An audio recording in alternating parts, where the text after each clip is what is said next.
Давид с музея Мигдаль Давид на версии Иерусалим. Это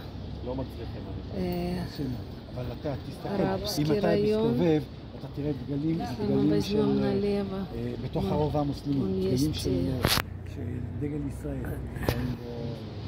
золотая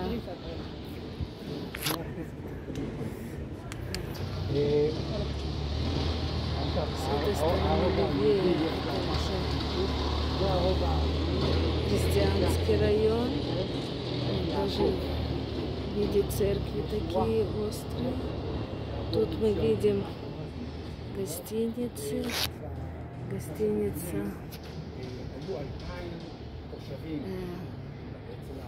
царя Давида.